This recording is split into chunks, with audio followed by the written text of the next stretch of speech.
Welcome to the show, and please don't forget to like and subscribe and ring that bell for all our future updates. Welcome back to the American Landscape. Thanks for coming along on today's show. We are in Tucson, Arizona to visit the Pima Air and Space Museum. It's just 124 miles from Phoenix, Arizona, 247 miles from Yuma, Arizona, and 268 miles from Las Cruces, New Mexico. So sit back and relax and enjoy the show. One country, 50 states, and many roads. It's all about the American road trip. So please join me, and together we'll visit roadside attractions, fascinating museums, unique landmarks, and offbeat points of interest. Hi, welcome to the Wrigley Mansion. Come on in. Welcome to the Museum of the Forgotten Warrior. But most importantly, we'll experience the inspiring people and grandeur of the American landscape. So I definitely want to see. Yeah. SR-71 Blackbird. Is that you? Is that you right there? Planes there, yeah. That little tiny thing sitting right there? Okay. The crew arrives early and starts planning the day's shoot. The two veterans start reconnoitering the display area. A small jet, the BD-5J Acrostar jet, catches their eye. One of these was featured in the James Bond film, Octopussy. Mike recognizes the Grumman F-11A. It had the shortest lifespan on the Blue Angels flight demonstration team than any other aircraft. Mike examines the cockpit of a A-10 Thunderbolt II, pointing out important features. Greg and Mike walk through how a shot will be set up for an interview. Always at work.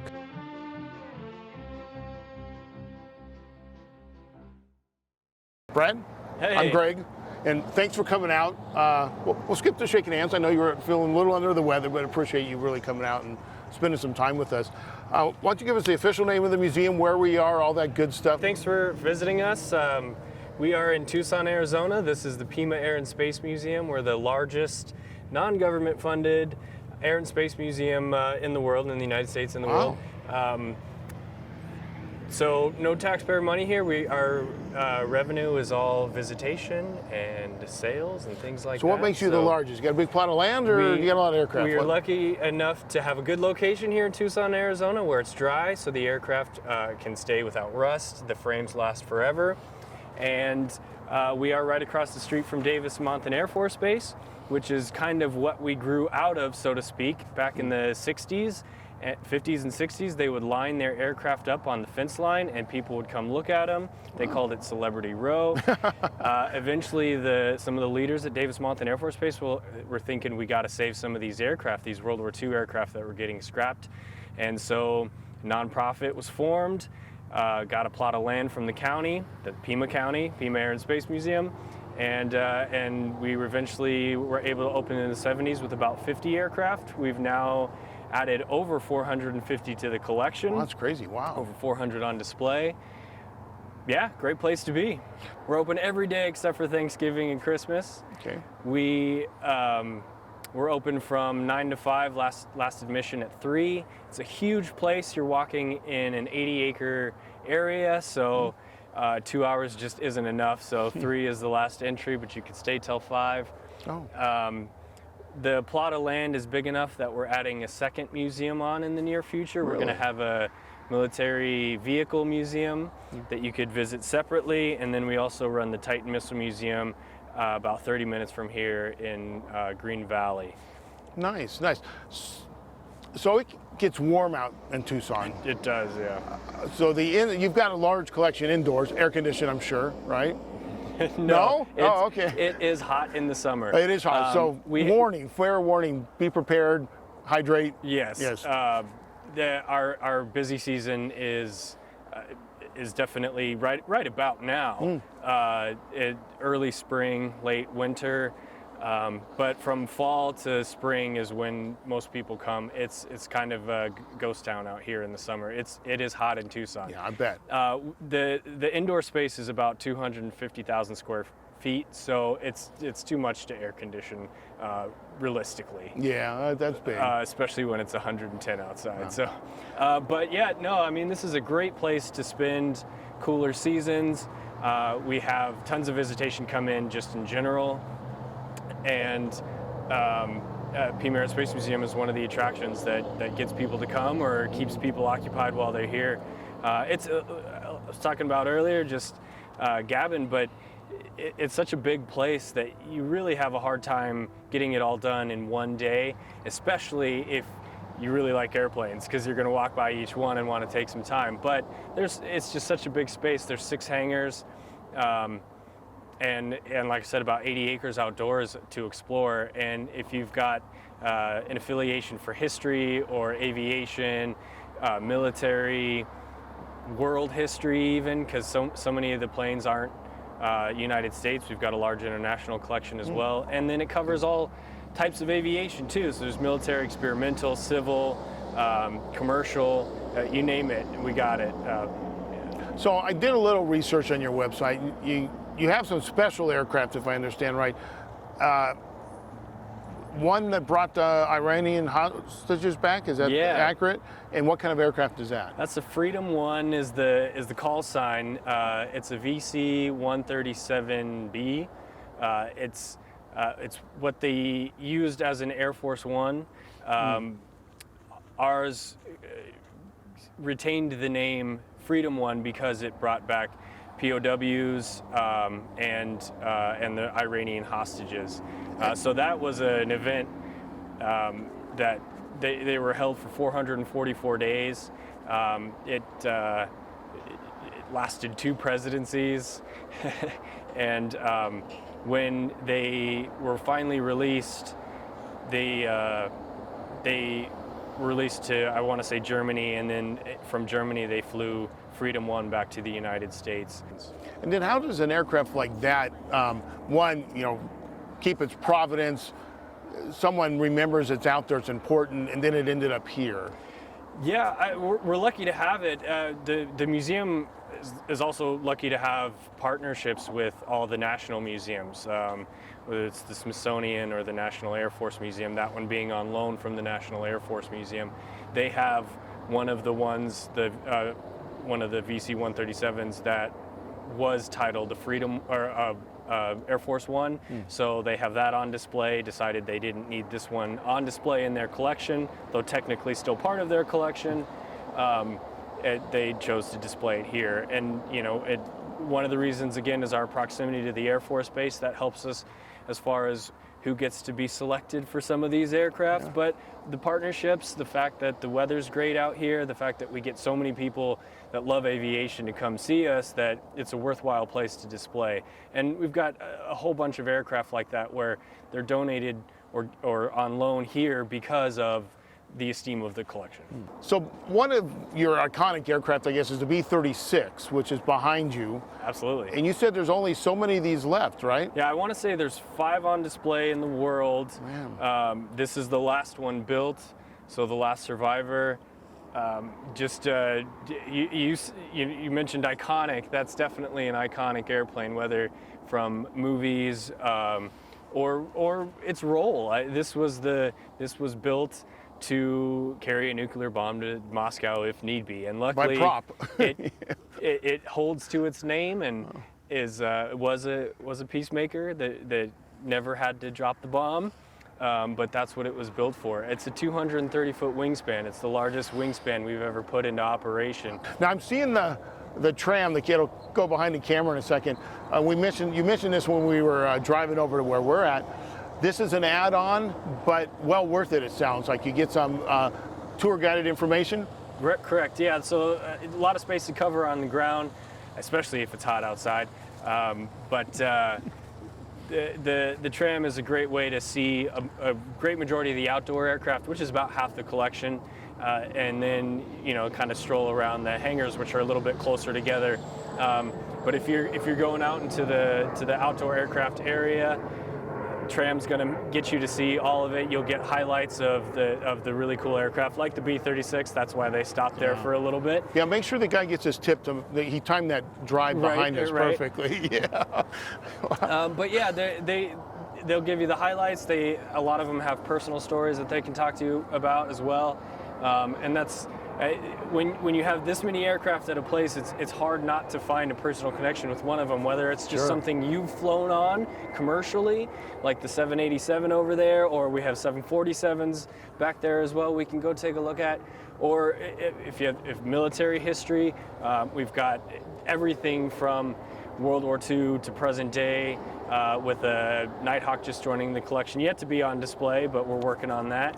You got to prep that one when it comes in, right? It does, Comes stripped. Comes stripped, no leading edge. It doesn't quite look like a Nighthawk. It doesn't look like the Black Jet. Every era is on display here.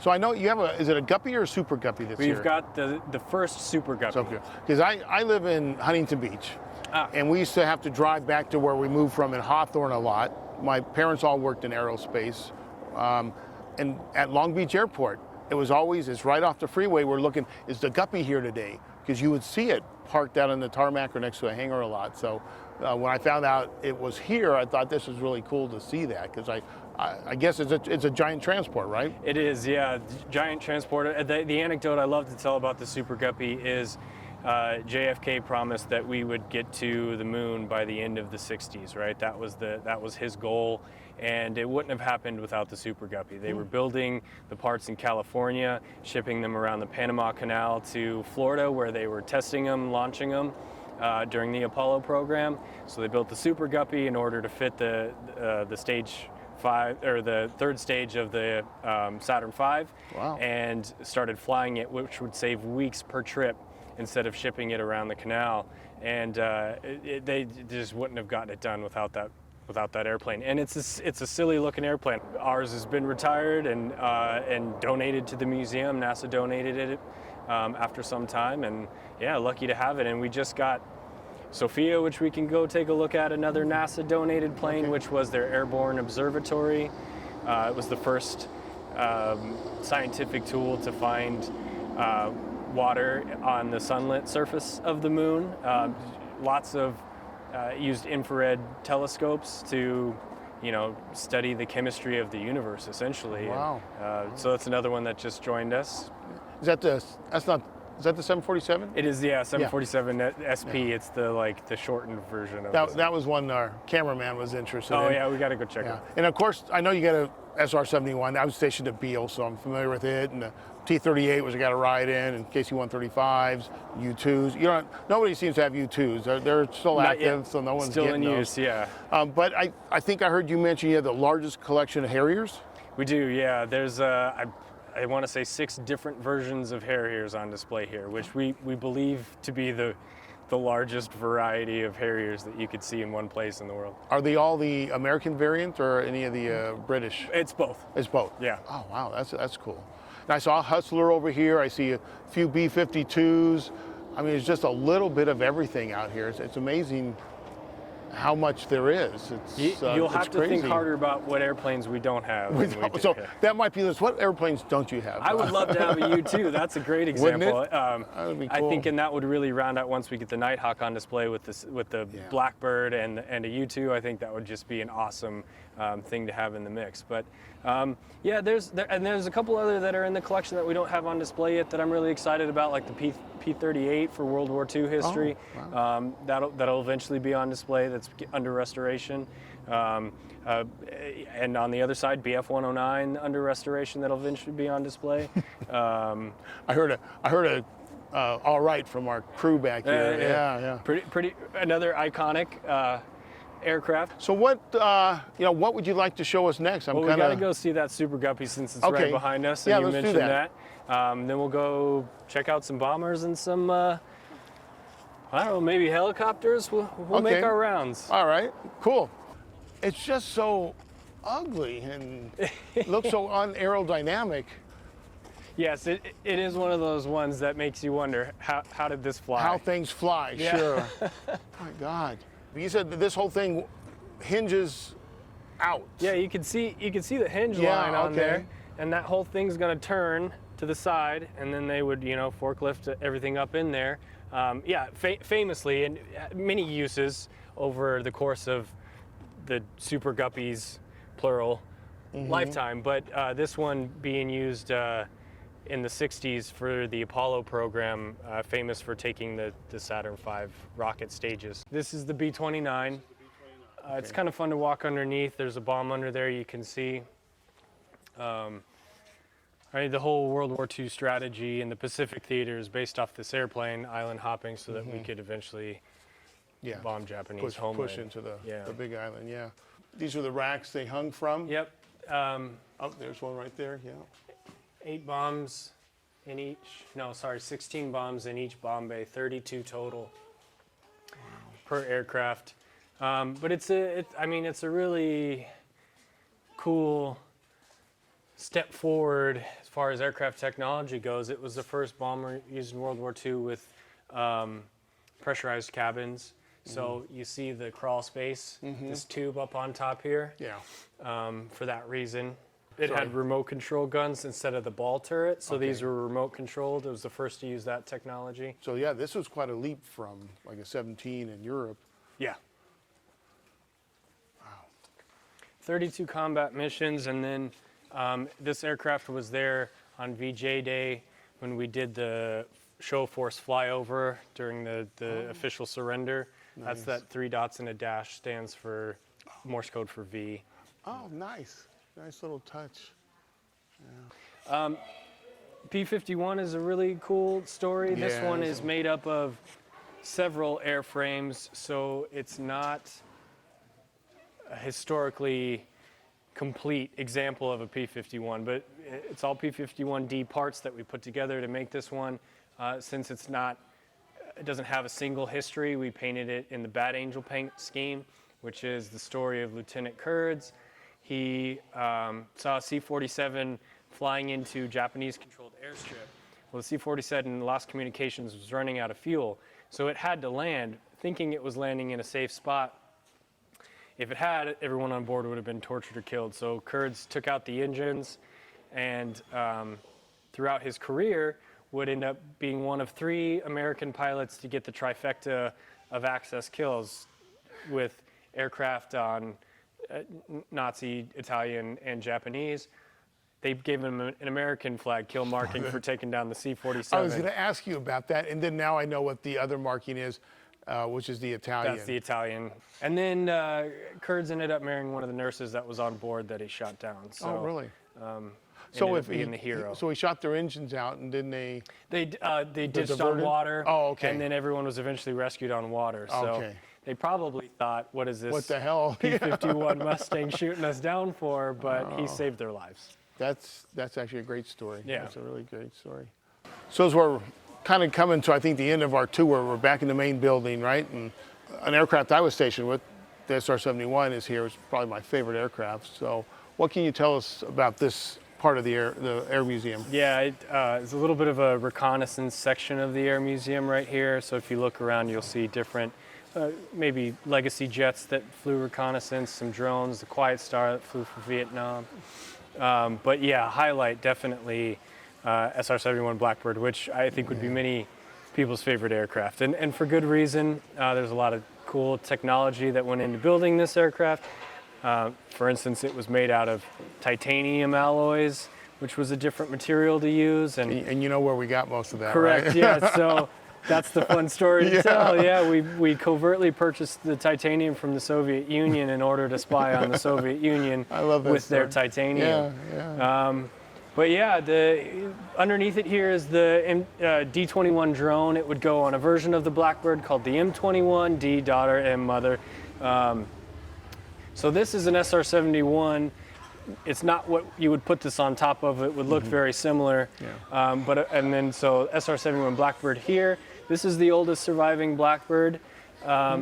It's one that for a while was taken out of Air Force service and given to NASA to test after they had crashed one of their YF-23s. So it is the only one to ever receive the designation YF-23C because that plane never existed, but they couldn't give a CIA SR-71 Blackbird to NASA because that's a stealth plane that didn't exist at the time. Sure, yeah. So it received a fake designation. When it went back to the Air Force, redesignated SR-71 Blackbird. Like I said, oldest surviving one. It's a great pleasure to have this on display. Definitely got to walk around it when you come and check this place out, because you've got the start card over there, the engine. We've got the sounds of the engine that you can listen to. On the other side, there's a cockpit display, the parachute that it used to brake. It's a really good display area, and walk underneath it, and just kind of cool to see how they put the panels together. Even it's a really amazing bird. This is, you know, fastest jet ever made, probably, you know, that I know of. Yeah. That my clearance has, and it might always be, because now we use satellites instead of this, and yeah, you never know, and actually you don't know what you don't know, right? And who knows when that'll come out. Holds the record for the fastest jet. Yeah, yeah. Well, this is awesome, and this has been a great tour. I really appreciate it, Brad. But you know, say this is not a one-day stop. I mean, there's so much here to see. There's a lot to see. I took you through about half of it. I hope you guys get to explore some more. But yeah, check out the other hangars. And yeah, hey, my pleasure. You're right. We do offer the 2-day pass for that reason, because it's a lot. It's a lot. And we looked at some of the highlights with the big aircraft, but there's displays on all of them too that you can check out and get just that much more history behind all of them. All right. Well, I appreciate it, and come back, and thank you guys for watching American Landscape, where every day is a great day to travel. Thank you again, Brad. We are at the Pima Air and Space Museum. That's right, yeah. And Tucson, or Arizona, California. Stuck in my own state. And thanks for watching, and we'll see you in the next time. All right, bye-bye. Thanks. Hey, come look here. All right, let me get on the other side so the cameraman can still see. This was one of my opportunities to cross-train into. I just wasn't sure how I was going to market my skills when I got out. What did you do? B-52 tail gunner, but a cool job, right? Look at that. But you could see it had a regular pilot seat up there. Yeah. And then, like I said, it still smells like an airplane. That smell is the same no matter what you sit in, and I don't know what it's from. Yeah, I know what you mean, though. Oil, but it's hydraulic fluid, whatever. That's so cool. This is like obviously his emergency exit, or his way is in, because you can see the panel on the other side. Yeah. And it folds out to a step. Look at that. Oh, so here's something that I know what that is. That's awesome. Those look like desiccants. Yes. That pull moisture out of the air for some electronic device there. God, look at that.